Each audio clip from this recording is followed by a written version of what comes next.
일본의 후쿠시마 핵 폐수 방류, 윤석열 대통령은 찬성입니까? 반대입니까?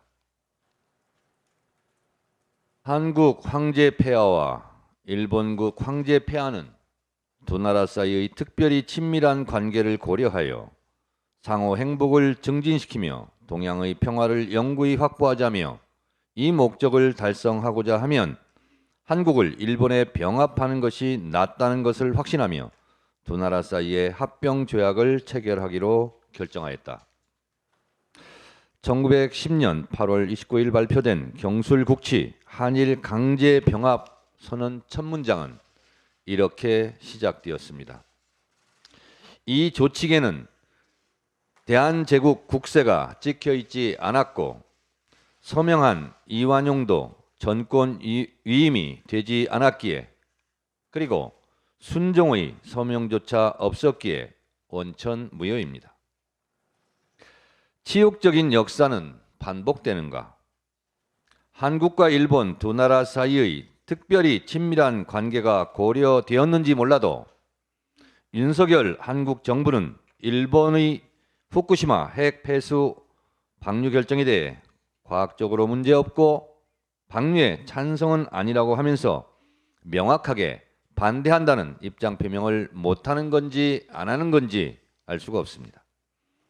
전 국민의 절대 다수가 방류를 반대하고 있고 심지어 일본에서도 반대의 물결이 거세지고 있는데 한국 대통령은 찬성인지 반대인지 가타부타 목소리를 들을 수가 없습니다. 왜 반대한다고 말하지 못합니까? 얼마 전 한미일 정상회담이 있었고 일본의 기시다 총리는 귀국 즉시 후쿠시마를 방문해 후쿠시마 핵폐수 방류의 시동을 걸었습니다. 그렇다면 한미일 정상회담에서 방류가 양해 또는 지지의 암묵적 합의 또는 협의가 있었던 것은 아닌지 합리적 의심을 할 수밖에 없습니다. 윤석열 대통령께 묻습니다. 한미일 정상회담에서 후쿠시마 핵폐수 방류 문제가 논의되었습니까? 논의되었다면 한국 정부의 입장은 무엇이었습니까? 논의가 있었는지 없었는지 투명하게 공개하십시오. 문재인 정부 때 지금의 국민의힘도 후쿠시마 핵폐수 방류를 강력히 반대한다며 국회 촉구 결의안도 냈습니다. 국민의힘은 이번 일본의 방류 결정에 대해 어떤 입장입니까? TV조선도 후쿠시마 핵폐수 방류 문제에 강력하게 반대했었습니다. 잠시 동영상 보시겠습니다. 이 오염수를 방류하게 되면 해류를 타고 어떻게 움직이는지 환경단체가 만든 시뮬레이션 화면을 여러분께 직접 설명해 드리겠습니다. 유혜림 기자입니다. 후쿠시마 앞바다에 쏟아진 오염수는 해류를 타고 이동합니다. 일본 동해안에는 쿠로시오 해류가 흐릅니다. 이 해류는 북태평양 연안을 따라 시계 방향으로 크게 돕니다. 해류의 궤도는 미국 서부를 거쳐 우리나라 남해와 동해까지 영향을 받습니다. 독일 연구진의 시뮬레이션 결과 오염수는 220일이 지나면 제주 앞바다에 도착합니다. 250일 뒤에는 동해까지 오염되고 900일 뒤엔 태평양 전체로 확산됩니다. 태평양 연안의 모든 나라가 오염수 영향을 받는 겁니다. 이 때문에 환경보호단체는 돌려줘야 할 소중한 바다를 핵 폐기물 처리장으로 만들려는 거라고 반발합니다.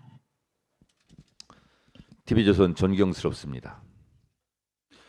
후쿠시마 핵폐수 방류 문제는 시간차를 고려하지 않으면 국민의힘도 반대, 민주당도 반대, TV조선도 반대, 국민의 절대 다수도 반대입니다. 윤석열 정권만 왜 유독 반대라고 말하지 못합니까? 나라의 주권을 강탈한 경술국치 한일 강제 병합에 이완용 같은 몇몇 친일파를 빼고 찬성할 사람이 어디 있었겠습니까? 이순신 장군이 지킨 우리의 바다를 침략하려는 일본의 핵폐수 방류를 무기로 한 한국의 바다 침탈에 친일파가 아니라면 또 누가 찬성하겠습니까? 나라의 주권, 바다의 주권을 지키자는데 찬성하는 자 민족의 이름으로 날벼락을 맞을 것입니다. 천벌을 받을 것입니다. 우리의 바다 다 죽이고 우리 수산업 어민들 다 죽이고 살아남을 정권 있겠습니까? 역사를 잊은 민족에게 미래는 없습니다. 일본의 한국 해양 침략에 맞서 전 국민이 들고 일어나 싸울 것입니다. 우리의 바다 우리가 지킵시다. 역사와 민족을 배반한 정권은 머지않아 침몰할 것입니다. 국민과 정권이 싸우면 국민이 이깁니다. 이재명 대표에 대한 대북 송금 문제로 또다시 입건하고 곧 또 소환할 모양입니다. 야당 탄압, 정치 보복, 대선 경쟁자에 대한 탄압 이쯤에서 멈추십시오. 영화 속 대사처럼 많이 묵었다 아닙니까? 앵간히 하십시오. 작용에는 반드시 반작용이 있습니다. 이러한 탄압, 윤석열 정권에게도 결코 이롭지 않을 것입니다.